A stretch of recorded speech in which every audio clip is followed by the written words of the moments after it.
Welcome to math classes. In this video, we learn question first, exercise 1.4, chapter first, real number for standard 10. So question first is without actually performing the long division, state whether the following rational number will have a terminating decimal expansion or a non-terminating decimal expansion. तो यहाँ पे हमारे पास total 10 question दिए गए इस question के अंदर. Okay, तो यहाँ पे हम सॉल्व करते हैं वन बाय वन. तो यहाँ पे फर्स्ट दिया गया है कि 13 डिवाइड बाय 3125. तो हमने प्रीवियस वीडियो के अंदर थ्योरम 1.5, 1.6 और 1.7 किया था. यहाँ पे हम इसका यूज करेंगे कि नॉन टर्मिनेटिंग और टर्मिनेटिंग डेसिमल एक्सपांशन. हमें क्या करना है, इसका सपोज 13 डिवाइडेड बाय 3125 करना नहीं, हमें डायरेक्टली बताना है कि ये टर्मिनेटिंग है या नॉन टर्मिनेटिंग है. तो मैंने प्रीवियस वीडियो के अंदर बताया था कि टर्मिनेटिंग और नॉन टर्मिनेटिंग किस तरह से होता है. तो हमें क्यू देखना होता है कि सबको जो भी रेशनल नंबर दिया होता है वो p बाई क्यू के फॉर्म में होता है, जिसके अंदर जो क्यू होता है वो ऑलवेज किसके फॉर्म में होता है, 2n मल्टीप्लाई बाय 5m के फॉर्म में होता है. तो हमें पहले क्या चेक करना है, उसका क्यू चेक करना है कि अगर क्यू के फैक्टर जो प्राइम फैक्टर है वो इसी अगर फॉर्म में आते हैं तो ये क्या हो जाएगा, टर्मिनेटिंग हो जाएगा. अगर इसके फॉर्म में नहीं आता है तो ये क्या हो जाएगा, नॉन टर्मिनेटिंग डेसिमल एक्सपांशन हो जाएगा. ओके, तो यही हमें करना है. तो यहाँ पे फर्स्ट चेक करते हैं कि हमारे पास 13 डिवाइड बाय क्या है, 3125 है. तो हम पहले इसके फैक्टराइजेशन कर देंगे क्योंकि कितने हो रहे हैं, तो 3125 डिवाइडेड बाय, तो इस तरह से हम प्राइम फैक्टर इसके निकालेंगे तो 5 है, तो 5 से काम चलेगा. तो 6, 2 and 5, then 5 to 125, then 5 to 25, 5, 5, 5, 5. तो हमारा आंसर यहाँ पे क्या है, तो ये तो 13 है, 13 में कोई फैक्टराइजेशन होते नहीं है इसलिए 13 रहेगा, मतलब 13 बन 13 ही रहेगा. और 3125 के क्या फैक्टर हो रहे हैं, मतलब ये कितनी बार आ रहा है, 5 टाइम आ रहा है. तो 5 को मैं क्या लिखूंगा, 5 लिख सकता हूँ. लेकिन यहाँ पर कोई 2 तो आया ना रहेगा, तो 2 की जगह पे हम क्या लिख सकते हैं, 2 लिखेंगे, क्योंकि 2 लिखने से आंसर क्या आएगा, 1 आएगा. तो इसका मतलब इसकी क्वेश्चन के अंदर भी कोई फर्क पड़ेगा नहीं. तो इसका मतलब क्या हुआ कि क्यू के फैक्टर जो हो गए या तो 5 आना चाहिए या तो 2 आना चाहिए या तो दोनों आने चाहिए. हम यहाँ पे ये नहीं लिखेंगे तो भी चले. तो इसका मतलब ये 5 के फॉर्म में आ रहा है, इसका मतलब ये क्या हुआ, टर्मिनेटिंग हुआ. ये क्या हो जाएगा, टर्मिनेटिंग, क्योंकि इसके जो क्यू आ रहा है, क्यू किसके फॉर्म में आ रहा है, 2 मल्टीप्लाई बाय 5 के फॉर्म में आ रहा है.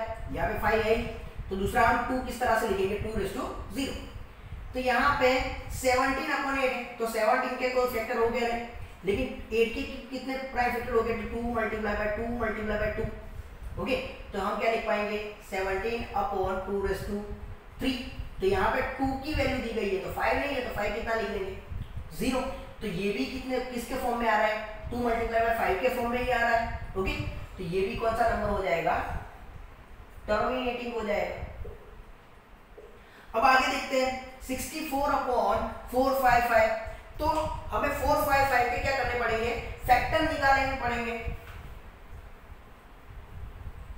तो पहले तो 455 के फैक्टर कर देते हैं, दोनों के करेंगे, 64 के भी फैक्टर कर देंगे. तो हमें 64 के फैक्टर करेंगे तो 2 32, 2 16, 2 8, 2 4.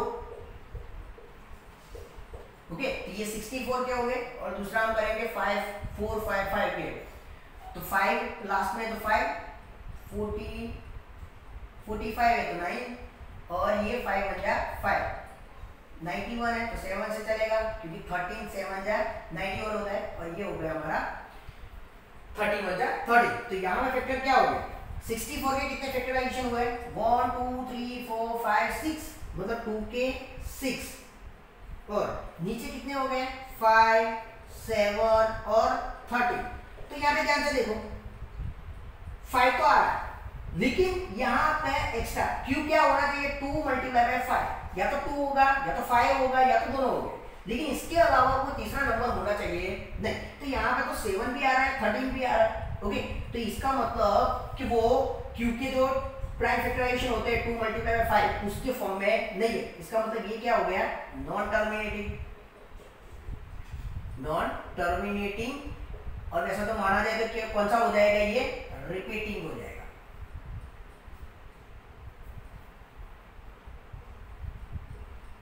ओके, ये कौन सा नंबर हो जाएगा, नॉन टर्मिनेटिंग रिपीटिंग नंबर हो जाएगा। लेकिन हमने यहाँ पे नॉन टर्मिनेटिंग लिखा हुआ है तो हम वही लिखेंगे, नॉन टर्मिनेटिंग। तो यहाँ पे 15 अपॉन 1600 है, तो वहां पे भी हमें करना पड़ेगा। तो 15 के तो हो जाएंगे डायरेक्टली 3 5 जा 15, लेकिन 600 है तो उसके फैक्टराइजेशन कर देते, क्या होता, 1600 है तो 800 आ जाएगा, 400, 200, then 100, then 50, then 25, then 5, then 5। तो ये हमारा कितना हो गया, 1 2 3 4 5 6। तो 2 कितनी बार आ गया, 6 टाइम आ गया, और 5 कितनी बार आ गया, 2 टाइम, मतलब 5 1 जा 5। तो ये 5 5 कट हो जाएंगे, तो बचेगा क्या, 3 अपॉन 2⁻6 मल्टीप्लाई बाय 5⁻1 हो जाएगा। तो ये भी देखो 2 और 5 के अलावा कोई तीसरा नंबर नहीं आ रहा है, इसका मतलब ये क्या हो जाएगा, टर्मिनेटिंग। तो ये हो गया हमारा टर्मिनेटिंग। आगे क्वेश्चन करते हैं। तो आगे क्वेश्चन मैं लिख देता हूं, क्या आगे 5th से क्या है,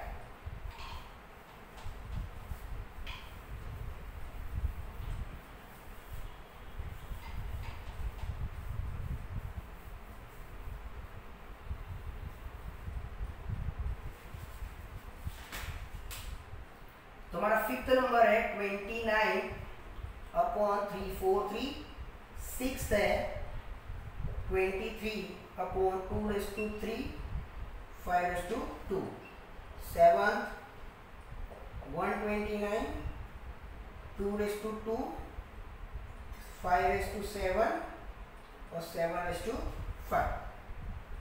8th नंबर है हमारा 6 अपॉन 15। यहाँ पे लिख देते हैं 9 नंबर, 9 नंबर हमारा क्या है, 35 अपॉन 50 है, और 10 नंबर है हमारा 77 अपॉन 210। तो इसके सॉल्यूशन लाएंगे। तो देखो 5th नंबर है, ये 29 है, उसके कोई फैक्टर नहीं होंगे, लेकिन ये 343 है, ये किसका क्यूब है, 7 का क्यूब है। ओके, लेकिन यहाँ पे तो 7 आ रहा है, हमें डिनोमिनेटर में क्या चाहिए, 2 और 5 ही चाहिए, यहाँ पे तो 7 है, इसका मतलब ये क्या हो गया, नॉन टर्मिनेटिंग हो गया। ये क्या है, और ये 2 और 5 ही आ रहा है, इसका मतलब कि इसके डिनोमिनेटर में तो 2 और 5 आ ही रहा है, और इसके साथ कोई कट ऑफ भी नहीं हो रहा है। ओके, तो ये दोनों क्या है, एक तो को प्राइमरी नंबर है दोनों, और क्यू क्या है, 2 और 5 भी है, तो इसका मतलब ये क्या हो गया, टर्मिनेटिंग। यहाँ पे ध्यान से देखो 2 और 5 तो आ रहा है, लेकिन यहाँ पे 7 आ रहा है, इसका मतलब क्या हुआ, अगर सपोज इसको कोई डिवाइड होता है तो डिवाइड करना है, लेकिन यहाँ पे कुछ नहीं होता है, इसका मतलब क्या हुआ, ये 2 आ गया, ये 5 आ गया, और ये जो 7 है ये तो 2 और 5 के अलावा है, इसका मतलब ये कौन सा नंबर हो जाएगा, नॉन टर्मिनेटिंग। ओके, यहाँ पे 6, तो 6 के फैक्टर क्या हो जाएगा, 3 2 जा, और यहाँ पे क्या हो जाएगा 2 3 5 जा, तो 3 3 क्या हो गया, कट हो गया, इसका मतलब ये क्या हो गया, 2 अपॉन 5। तो देखो डिनोमिनेटर में 5 आ रहा है, 5⁻1 आ रहा है, तो 2 क्या लिख सकते हैं हम, 0 लिख सकते हैं। इसका मतलब यहाँ पे 5 और 2 के अलावा कोई दूसरा नंबर आ रहा नहीं है, इसका मतलब ये क्या हो जाएगा, टर्मिनेटिंग हो जाएगा।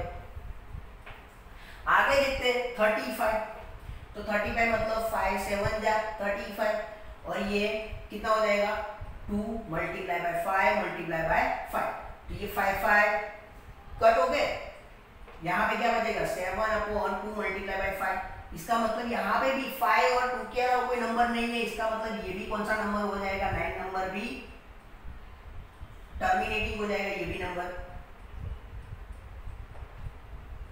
अब ये लास्ट नंबर कर लेते हैं, तो 11 मल्टीप्लाई बाय 7 तो 77 हो जाएगा, ये 21 है, तो 3 मल्टीप्लाई बाय 7 21 और 10 मतलब 2 5 जा 10।